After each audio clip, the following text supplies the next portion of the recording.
सिंध की पूरी की बात करूं तो 23 जेल हैं और उसकी जो अकोमोडेशन है वो 13,760 के करीब उसकी अकोमोडेशन है। उसके मुकाबले में 23,700 और 80 के करीब जो है कैदियां मौजूद हैं। मेरे जो नौकरी की सर्विस के दौरान आसिफ अली जरदारी साहब रहे हैं और इनकी ये जब जेल में थे तभी इनकी ये कोशिश होती थी मैं जेल के लिए कुछ काम करूं। और सिंध हुकूमत ने सबसे पहले अंग्रेजों का जो रूल्स थे जेल मैनुअल था वो चेंज करके अपना बनाया है। एक कैदी ने जेल से 10 लाख रुपए कमा के अपनी वालदा को उम्रे पे भेजा और 3 लाख उसने अपनी बहन को दहेज के लिए दिए। खाना हमारा जो जेल का है आम गरीब आदमी बाहर नहीं खा सकता। 2.5 से 3 करोड़ कैदी पैसे कमाते हैं जो अपने घर वालों को भेजते हैं सालाना। हमारे पास बहुत सारे कोर्सेज हैं वो हम इनको कराते हैं। सारे के सारे यहाँ से अच्छे कारीगर बन के बाहर निकले, पेंटर बन के बाहर निकले, म्यूजिशियन बन के बाहर निकले। वही जमाल खबरें डिजिटल से आज हम सिंध के DIG ये खनाजात हसन चैतो साहब से। तो आप इस वक्त आपके पास कराची में आपके पास 3 जेलें हैं। कराची में मली डिस्ट्रिक्ट जेल है, सेंट्रल जेल है, एक वुमेन जेल है जिसमें बच्चा जेल भी है। टोटल तादाद आपके पास इस वक्त कैदियों की कितने हैं? थैंक यू वही साहब। हमारे पास मैं सिंध की पूरी की बात करूं तो 23 जेल हैं, 23 जेल्स हैं और उसकी जो अकोमोडेशन है वो 13,760 के करीब उसकी अकोमोडेशन है। उसके मुकाबले में 23,700 और 80 के करीब जो है कैदी आज मौजूद हैं। और सक्खर, हैदराबाद तो फिर भी कम है कैदी। कराची के 2 जेलों में जहाँ की कैपेसिटी कराची सेंट्रल जेल की 2400 है और 7,400 कैदी हैं और कैपेसिटी मलीर जेल की जो है वो 2200 है तो वहाँ 5,700 के करीब कैदी हैं। तो बाकी देखा जाए कि मैं तो 1991 में अपॉइंट हुआ हूँ। वो हिस्ट्री तो पहले की जब आए हैं तो पता चला है कि 80s में और 90s में और 2000 में भी इवन जेलों की हालत बुरी रही है, बेहतर नहीं थी। उसकी वजह ये थी कि वो खाना उनका सही नहीं होता था और जेलों में उनकी प्रोडक्शन, कोर्ट प्रोडक्शन सही नहीं होती थी। उनको जो कम्युनिकेशन था घर वालों के साथ, वकीलों के साथ, वो नहीं होता था। अभी आपने ये 2, 4, 10 सालों में कहीं भी जेल में हंगामे नहीं देखे होंगे। उसकी भी बड़ी वजह यह है कि जेल में इनको फैसिलिटी ऐसी मिल गई है कि वो हंगामा करने का सोचते भी नहीं है। ये सहरा जाता है सिंध हुकूमत को और सिंध हुकूमत ने अभी पूरे पाकिस्तान में सबसे पहले अंग्रेज़ों का जो रूल्स थे जेल मैनुअल था वो चेंज करके अपना बनाया है जिसमें कैदी को इंसान समझा जाता है और वो हम कॉलोनी वाला कानून नहीं है। अच्छा, बात आई कि अभी जेलों में कैदी एक आता था अपनी पूरी फैमिली उसकी परेशान होती थी। अब कराची सेंट्रल जेल में तो आपने लास्ट टाइम हमारे साथ भी थे, आप पुराने साहब भी हैं, तो मैंने एग्जीबिशन करवाई थी आर्ट काउंसिल में। अहमद शाह साहब की बड़ी मेहरबानी थी, उसका तावन था कि वो आपने पेंटिंग देखी कि एक कैदी ने जेल से 10 लाख रुपए कमा के अपनी वालदा को उम्रे पे भेजा और 3 लाख उसने अपनी बहन को दहेज के लिए दिए, शादी के लिए। तो पहले ये होता था कि कैदियों के पैसे घर से आते थे, अभी जेल से पैसे कमा के हक हलाल के अपनी मेहनत के कैदी अपने घरों को भेजते हैं ताकि बच्ची का दूध मिल जाए, माँ बाप बूढ़े बीमार हैं उनकी दवाई मिल जाए या बच्चों की फीस हो जाए। कमाने वाला बंदा जब जेल में आ जाता है तो पीछे उनकी हालत ख़राब होती है, उनके घर वालों की जो इकॉनमी होती है वो तबाह हो चुकी होती है। तो हमने सोचा अभी ये सिर्फ कराची जेल में नहीं है, हमारे अभी जो 15 सालों से हुकूमत चल रही है तो अभी हाजी इलियास जरदारी साहब हमारे मिनिस्टर साहब और IG साहब हमारे काजी नज़ीर साहब, उनकी हिदायत है और उनको हम रात को भी कॉल करते हैं तो वो हमें रात को भी वो रिप्लाई दे देते हैं, हुक्म करो करना क्या है। बजट के हवाले से हाजी इलियास साहब आपको पता पूरी मिनिस्ट्री में तेज़ है कि बजट लेके देता है। वो कहता है मैं आया हूँ तो आप मुझसे काम ले लो कि जेल की जो बिल्डिंग्स हैं, रिहायशी बिल्डिंग्स हैं, कल रेजिडेंशियल स्टाफ के लिए या कैदियों के लिए जितनी बनवानी है मुझसे बनवा लो तो मैं आपको बजट लेके देता हूँ। और वो हो भी रहा है हर जेल पे। अभी ठट्टा जेल था तो वो बंद पड़ा था सालों से, मलीर की एक्सटेंशन जेल है वो बंद पड़ी थी, वो दोनों का काम स्टार्ट हो गया है। बाकी रही बात जो मुश्किलात हैं हमें वही है कि ओवर क्राउडिंग के इन दोनों जेलों में है, मलिर जेल और कराची जेल में। ये जब 2 जेल बन जाएंगे, ठट्टा और मलिर, तो इंशाल्लाह ये कम हो जाएगी। बनने तो बाकी भी हैं। हमारे आईजी साहब, काजी नज़ीर साहब, मिनिस्टर साहब की मेहरबानी से, मदद से, हेल्प से 500 एकड़ हम ज़मीन ले रहे हैं, जो कराची के डिस्ट्रिक्ट मलिर में आता है लेकिन ठट्टा के करीब है। कि 500 जेल में कम से कम 6 से 7 जेल, 500 एकड़ में 6-7 जेल बन जाएंगे छोटे छोटे, तभी ये ओवर क्राउडिंग कम होगी। हम चाहते हैं कि जो कैदी जेल में आता है वो इंसान है, मुआशरे का हिस्सा है, फिर दोबारा उसने मुआशरे में जाना है तो ज़्यादा उसको क्रिमिनल बना के भेजें। और क्रिमिनल बंदे को पढ़ाना नहीं पड़ता है क्राइम के, ऐसे क्राइम करो। बंदे को जितनी तकलीफ़ें आएंगी उतना ज़्यादा वो बेजार होगा, गुस्सा होगा, उसको उसकी परेशानी होगी, तो वो क्राइम ज़्यादा करेगा, मुआशरे से अपना हिसाब लेगा। हम चाहते हैं कि जो क्राइम करता है जेल में आ जाता है तो जेल में एक अच्छा शहरी बन के और बाहर जाए। और इसमें थोड़ी सी मैं मज़े की भी बात बता दूं, हमारा मुआशरा भी माशाल्लाह है कि वो उनको भी थोड़ी सी वो आपके तवज्जो से मैं बताना चाहता हूँ कि आपने किसी बंदे को जेल भेज दिया तो जेल भेजने का ये मकसद नहीं कि उसको मार दें और उसको सुबह शाम हम डंडे मारें तभी वो आपका गुस्सा ठंडा होगा। उसने खुदा न खासा आपका मर्डर किया, आपका बहुत बड़ा नुकसान हो गया है, हमारी हमदर्दी आपके साथ है, लेकिन वो अब उसको हम क्या करें, उसको हम अच्छा इंसान बनाएं ताकि उसको शर्मसारी हो कि मैंने गलत काम किया था, और उसको सज़ा कोर्ट ऑफ लॉ ने दे दी। जब उसने मर्डर किया तब तो वो जेल में आ गया, जब उसने चोरी की तब तो वो जेल में आया। जेल में हम कितनी भी सहूलतें दे दें लेकिन एक आज़ादी बड़ी नेमत होती है, उसे आज़ादी छिन जाती है। वो एक मातहत होता है सिपाही के, सोना कबे उठना कबे, अल्लाह मियाँ उसकी ज़मीन तंग कर देता है कि वो जेल की 4 दीवारी में बंद होता है। यही सज़ा मेरे ख्याल में उसको काफ़ी है। यहाँ पे बाकी तो चलो मेरे ख्याल में बहुत कम आते हैं कि मेरा भाई इसने मारा है, बेटा मारा है, अभी इसको जेल में तकलीफ दो। लेकिन जो पैसे के चक्कर में आता है, चेक बाउंस के चक्कर में आता है, वही साहब उसके 100% जो मुद्दई है वो हमें रुजू करते हैं कि इसको टाइट करो, इसको मारो, इसको तंग करो। और एप्लीकेशन आती हैं हमें कि हमारा जो मुल्ज़िम है वो जेल में बड़ी अयाशी कर रहा है। जेल की अयाशी कौन सी अयाशी होती है? अच्छा, वो अगर साफ शफाफ कपड़े पहन के जेल से वो कोर्ट जाता है तो वो भी मुद्दे को ख़राब लगते हैं कि जेल से ये रोता हुआ क्यों नहीं आ रहा, और जेल से निकले तो ये रोता हुआ निकले। ये ऐसी बात नहीं है। अभी हमने बहुत फैसिलिटी दी है जेल में, कैदियों के लिए फैसिलिटी है।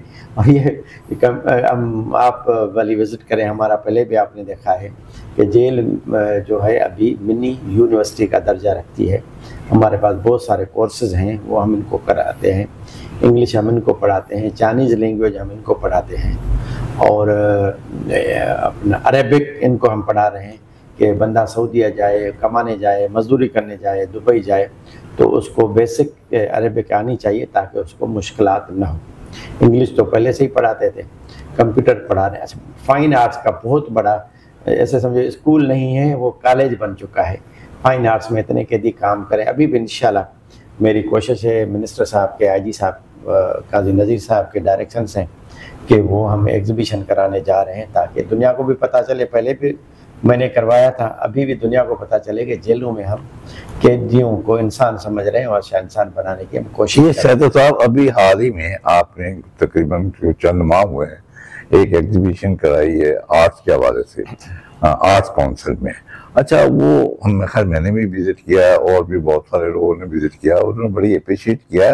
ये जेलों की तारीख में पहली एग्जीबिशन कराई गई है या इस किस्म की पहले इवेंट होते रहे हैं? इस किस्म के छोटे मोटे होते रहे हैं, लेकिन ये बहुत बड़े पैमाने पे था। अभी भी कुछ चंद दिन पहले सक्खर में हुआ है, लेकिन वो छोटे छोटे पैमाने पे। कराची जेल में स्कोप ज़्यादा है, कैदी ज़्यादा हैं, पढ़े लिखे भी हैं, तो वो पिक कर लेते हैं। तो वो चंद महीने नहीं, 1 साल उसको गुजर गया है।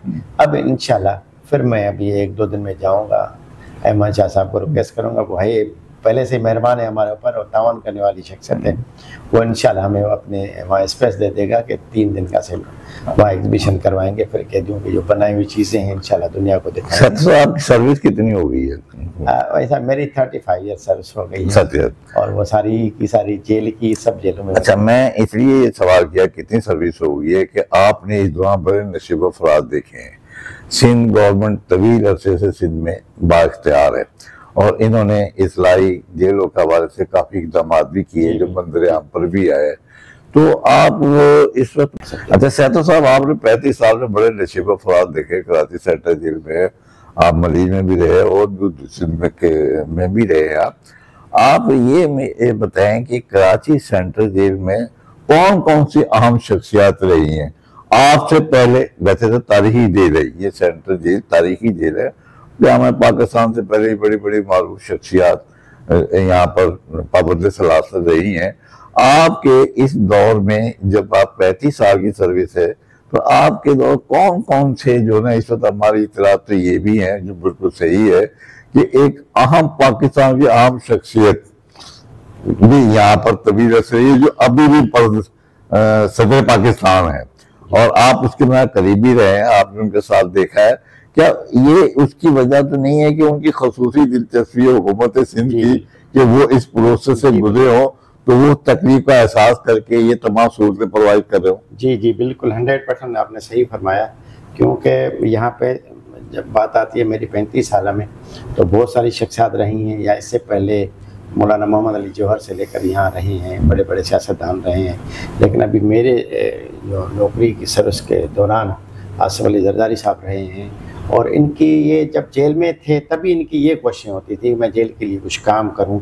इनका जो जेल में किचन में देखें तो इनका काम है, बाकी कैदियों के लिए देखें इनका काम। अच्छा, स्टाफ के लिए भी, वो जब यहाँ थे स्टाफ को कोई परेशानी होती थी तो उनके लिए वो हॉस्पिटल तक एडमिट करवा देते, और मैंने खुद इनसे करवा दी है। सर सिपाही ये गरीब है, इसकी बीवी बीमार है, इसका बाप बीमार है, इसकी बेटी बीमार है, तो वो खर्चे खुद ही उठाते थे कि वो इनको एडमिट करवाते थे। तो अब जब से ये गए हैं, सही बात ये है 2008 से पहले आप अपना मेन्यू देखें, वो 30-35 रुपये पर कैदी होता था, और इन्हीं की मेहरबानी से, इनकी डायरेक्शन की वजह से जनाब आसिफ अली जरदारी साहब की, कि वो 321 तक पहुंचा है। 321 आजकल कम से कम है, 380 भी है, 355 भी है बाकी जेलों में।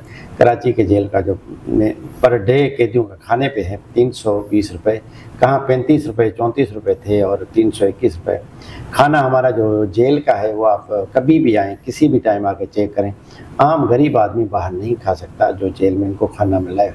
अच्छा, दूसरी बड़ी बात यह है कि 2008 से पहले 120-140 कैदी बैरक में होते थे, उनके लिए टोटल एक वाशरूम, वो बाथरूम वॉशरूम टॉयलेट वो एक ही होया करता था, जिस पे नेचुरली बात है सुबह जो बंदा उठता है वो बाथरूम जाने की वो उसको होती है, एक नीड होती है।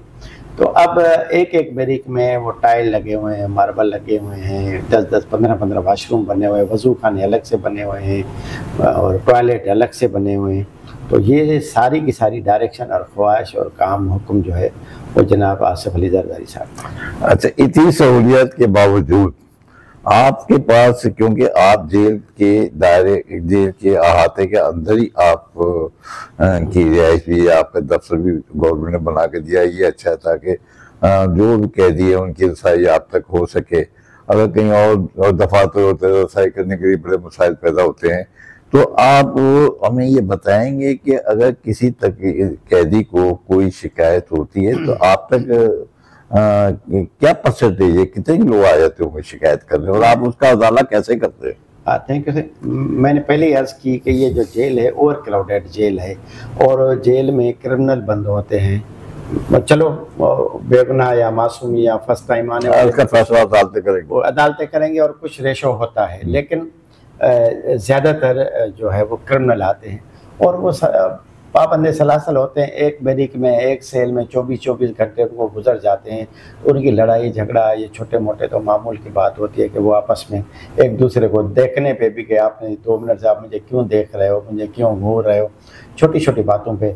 फिर स्टाफ होता है, फिर उनको संभालना पड़ता है। तो अगर किसी कैदी की कोई बैरिक भी चेंज हो जाती है तो उसके घर वालों को पता चलता है, वो मुलाकात पे आते हैं, तो वो मेरी तरफ आ जाते हैं कि मेरा बंदा फला बैरिक में था, ट्रांसफ़र हो गया। तो मुझे तो इंटरकॉम लगा हुआ है, मैं यहाँ ही से ही डायरेक्ट अफसरान से पूछता हूँ कि अभी चेक करके बताओ कि ये बंदा इस बैरिक से इस बैरिक में क्यों शिफ्ट हुआ है, तो वो उसी टाइम उनका मसला हल कर देते हैं। कोशिश करते हैं कि हम भलाई करें और कैदी के घर वालों को भी तकलीफ़ ना हो, कैदियों को भी तकलीफ़ ना हो, हमारी कोशिश यही होती है। और आपने 35 साल दौर में कई हुकूमतें देखी हैं सिंध में, सिर्फ पीपल पार्टी ने, इससे पहले चुरकी आई, फौजी भी हुकूमत आई है, तो ये मुआवजा करके बताएं, ये जितनी हुकूमतें आपने देखी हैं बरसरार सिंध में और आप जेल में रहे, तो आप किस गवर्नमेंट ज्यादा जेलों के लिए काम किया? गवर्नमेंट भाई साहब सारी की सारी काम करती हैं, मैं तो मुलाजिम हूँ और मैं तो उस हिसाब से देखूंगा कि जेल बेहतर से बेहतर होते जा रहे हैं। तो ये हुकूमत तो नहीं किया है, हम अपने जेब से तो कर ही नहीं सकते। जितनी हुकूमत आई हैं, मैं 91 में आया हूँ, 91 से पहले जो जेल की हालत थी वो 95 में अच्छी थी, जो 95 में थी वो 2005 में बहुत अच्छी थी। तो जितनी हुकूमत आई हैं उतने अपने अपने हिस्से का काम किया है। अब 2008 से ज़रा कुछ ज़्यादा हुआ है, जो देखने में भी आ रहा है और महसूस भी हो रहा है, और कैदी भी इसके गवाह हैं, इसके घर वाले भी कैदियों के गवाह हैं, ये सहूलतें हैं। अच्छा, इस दौरान कैदियों की में कोई कमी हुई है, कोई इजाफा हुआ है? कैदी जैसे आबादी कराची की बढ़ती है तो कैदी भी बढ़ते हैं, क्राइम भी बढ़ता है, पूरी दुनिया में क्राइम बढ़ता है, ये सिर्फ कराची में या पाकिस्तान में सिर्फ में तो नहीं है, हर जगह पे क्राइम होता है। क्राइम होता है इसीलिए जेल बनाए जाते हैं। तो कराची की आबादी ज़्यादा है तो इसलिए कराची में कैदी की तादाद। जेल के बारे में कहा जाता है जेल इस्लाहात भी करते हैं कि जेल में कैदी बन जाएंगे, वहाँ से अच्छे काम करके बाहर निकलेंगे, तो ऐसा रेशो कितने आते हैं? जबकि आपने तरबियती कोर्स भी जारी किए हुए हैं, लोग ट्रेनिंग भी हासिल करते हैं। हमारी इतलात है, आप तो कह रहे हैं लेकिन हम भी देख रहे हैं, हमने देखा भी है। अभी आपने एग्जीबिशन लगाई, बड़ी लोगों ने अप्रिशिएट किया और बड़ी हौसला अफजाई हुई, और इसमें ना सिर्फ कैदियों की हौसला अफजाई हुई कि उसको देख के मजीद को बेहतर से बेहतर आगे काम करें, और जो हैं वो जेल से बजाय क्रिमिनल होने के वो कोई मुस्बत खबर लेके जाए और मुस्बत अंदाज से जरिया मुआश के लिए काम करें।